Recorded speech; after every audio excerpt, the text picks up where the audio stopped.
Мен дейт. Адамга мен бейишти киргизип, жарым эле күн жашатып, кайра чыгарып салганмын дейт. Мен сени киргиземин, түбөлүк чыгарбаймын үммөтүң менен кошо деди. Дегенде пайгамбар саллаллаху алейхи көңүлү жарып түштү, жазылып түштү. Тарынычы таркай баштады. Андан сырткары адамды бейиштен чыгаргандан сырткары мен ошол 200 жыл аялы менен экөөнүн арасына айрык койгонмун дейт. Ажырым койгонмун дейт. 200 жыл бири-бирин көрбөй алыста жашашты дейт. Бир кичинекей бир кемчиликтин себебинен. Ал эми сенин үммөттөрүңдү мен антип кыйнабаймын. Канча жер толо күнөө кылса дагы, алар ошо күнөөлөрүнүн мойнуна алып, өзүнүн күнөөкөр сезип жүргөн болсо, деле те тоба кылганга чейин мен аларды кыйнап, атаңарга окшош, адамга окшош аялынан ажыратып койбоймун деди. Жашоосуну кошо жашай берет деди.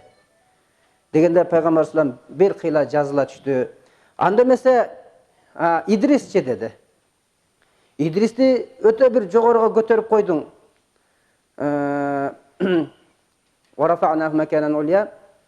Алла Таала Идрис алейхиссаламды өйдөгө жогорго көтөргөндүгү жөнүндө маалымат берет. Мына эмнеге мындай кылдың дегенде айтты: Мухаммад, сен менин хабибимсиң, саңа берген фазилат, саңа берген даражаны пастан көрүп болбойт деди. Ошол сенин даражаңды көрүш үчүн дагы өтө бир жогору даража керек. Ошондой бир татыктуулук керек, достоинство керек. Ошон үчүн ошондой татыктуулукту берип туруп, анан кийин сенин даражаңды көрсөтүш үчүн мен аны өйдөгө көтөрдүм дейт. 6-кабат асманга көтөрдүм дейт. Дегенде пайгамбар саллаллаху алейхи көңүлү жарып жазыла түштү. Мына ошондо Нух алейхиссалам жөнүндө сөз козгоду. Сен Нух алейхиссаламдын дуасын кабыл кылып, аларды кеме менен куткарып калдың. Дегенде ооба деди. Эгерде Нух алейхиссалам дуа кылып жаткан кезде Мухаммадтын урматы менен жана анын үй бүлөсүнүн урматы менен деп дуа кылбаганда, ошол кыйрап кеткен суунун астында калган капырлар менен кошо Нухту да жана коомун да жок кылмакмын дейт. Болгону ошол дуада сенин атыңды кыстаргандыгы үчүн мен дуасын кабыл кылдым дейт. Дегенде пайгамбар саллаллаху алейхи көңүлү жарылып жазылып кетти дагы. Андан сырткары Нухтун жана сага чейинки бардык пайгамбарлар көрүнгөн жерден мага ибадат кылууга укук берилген эмес. Өздөрү атайын бир ибадат кына храмдарды салып, мечиттерди салып, ошол жерде ибадат кылмайынча мен алардын ибадатын кабыл кылган эмесмин. Мен сенин үммөтүңө кургактык болобу, сууда болобу, кайсыл жерде болбосун, өзүмө ибадат кылуу укугуну тоскон эмесмин. Каалаган жерде ибадат кыла берет деди.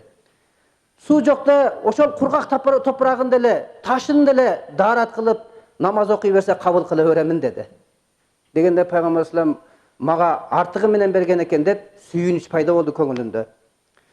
Андан кийин Ибрахим алейхиссаламды айтып калды. Ал эми Ибрахим алейхиссаламдычы? Ибрахим алейхиссаламды Намруттун отунан куткардың. Ал жаккан отту гүлзарга бейишт багын айландырып жибердиң. Ага Исмаил деген перзентти бердиң. Ал жаныны саңа фида кыла турган, курбан кыла турган ушундай бир салих перзент бердиң. Аны жаныны курбанчылык кылып жаткан кезде бир кочкор жөнөтүп куткарып калдың. Бир курбанчылык менен куткарып калдың курбанды. Жана ошол Исмаил алейхиссаламдын аягы астынан замзам суу чыкты, замзам суу бердиң ага. Ошондой какыраган чөлдө. Деп мына ошондой баягы суктанып, кызгангандай кылып сураганда пайгамбар саллаллаху алейхи вассаламга айтты: "Я хабибим" деди.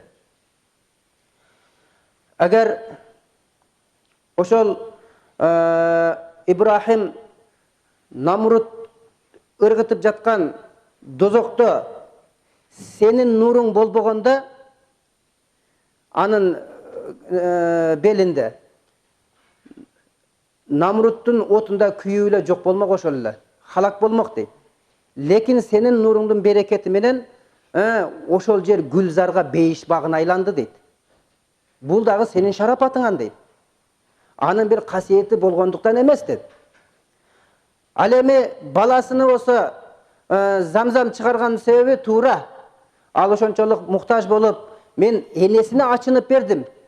Суу издеп какыраган чөлдө, жылан чаян жашабаган жерде ошол эне бала калып кетип, сууга муктаж болгон кезде ал тоодон бул тоого, Сафадан Марвага, Марвадан Сафага 7 жол чуркап кыйналганда ачынып кетип, баласынан ошол турган жеринен суу чыгардым дейт.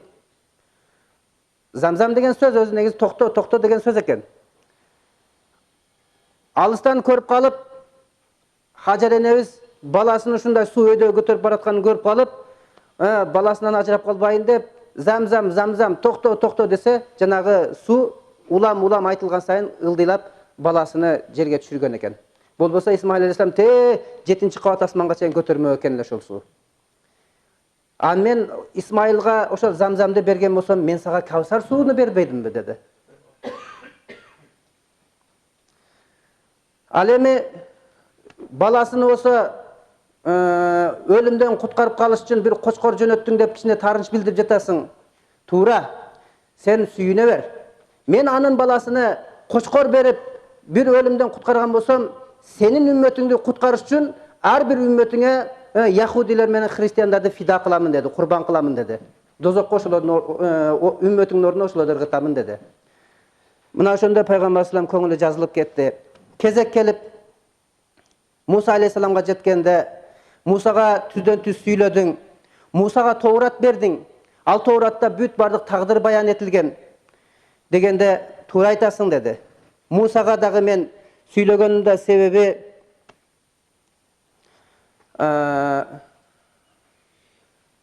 бул сага окшоп сүйлөгөн эмесмин. Сен нур килемде арш менен курсини тебелеп, менин алдымда түзмө түз бир чыканактай жакын жерде түз өзүмдү көрүп, өзүмдүн сөзүңдү уктуң. Бул Муса болсо бир таштын үстүнөн, таштардын арасынан менин үнүмдү укту дейт.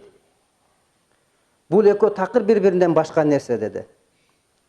Ал эми Мусага Таурат берген себеби ал сага берилген Аятал Курсүнүн даражасынчалыктай эмес деди. Мен сага Аятал Курсу бердим. Мына ошол Аятал Курсучелик дагы Таураттын сообу жок деди. Сен Аятал Курсуну бир оку, Тауратты канча жол оку, Аятал Курсунун сообунчалык соо ала албайт деди. Мына ошондо Муса мага айтты, ой жараткан, мына бул коомум Аринналлаха жахратан, Кудайды бизге ачык көрсөтчү деп сурап жатат. Өзүңдү бир көрсөтүп койчу ушул Бани Исраилга деп Аллах Тааладан сураганда айтты, жок деди. Алар мени көргөнгө татыктуу эмес деди. Дегенде Муса алейхиссалам айтты, анда эмесе мага көрсөт деди. Өзүмө көрсөт, мен көрөйүн сен жамалыңды, жалалыңды деди. Дегенде лан тарани деди. Сен эч качан бул дүйнөдө көрө албайсың деп кесип койду. Эмнеге деди? Дегенде бутуңдун жанындагы ташты кара деди. Ташты караса ушул аят жазылып турган экен.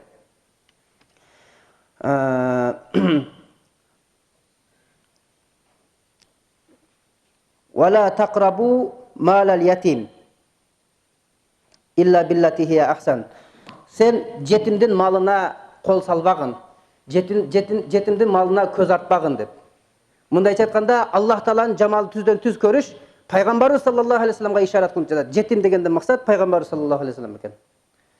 Мына ошон үчүн сен бул жетимдин буюму, жетимдин укугуна сен көз артпагын деп Аллах Таала ошентип айтып койгон экен.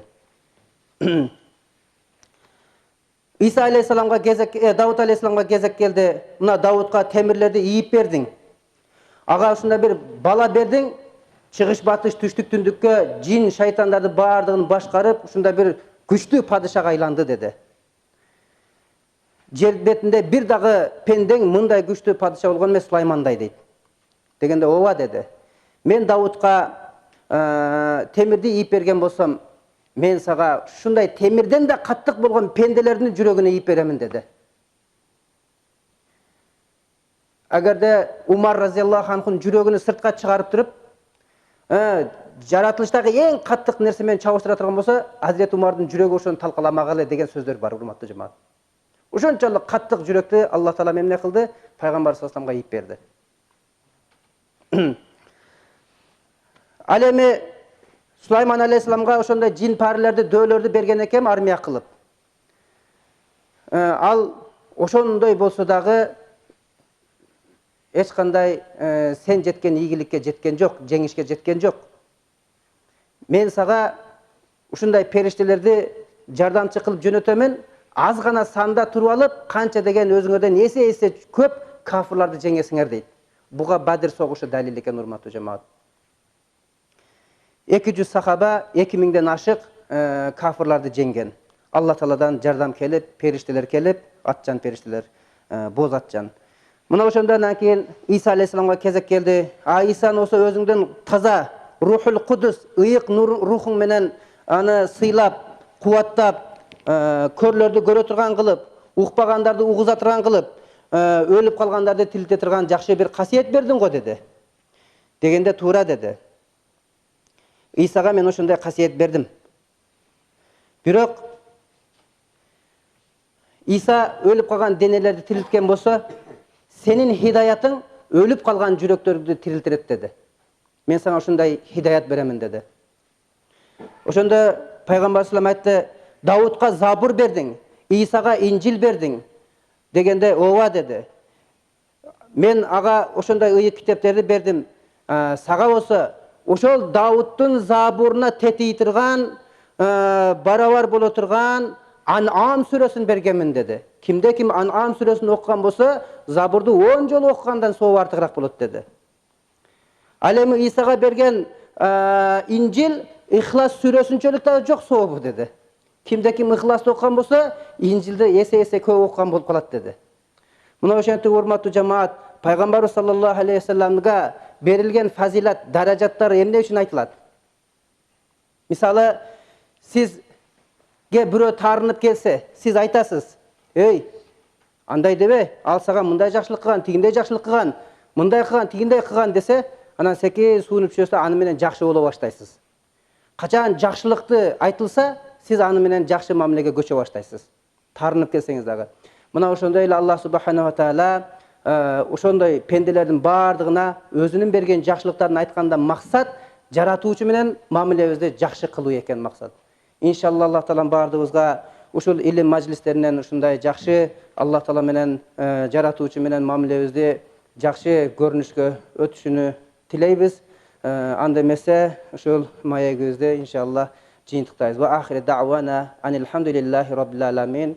Wa sallallahu ala sayyidina wa habibina Muhammad Mustafa sallallahu aleyhi ve sahabike ecmaîn.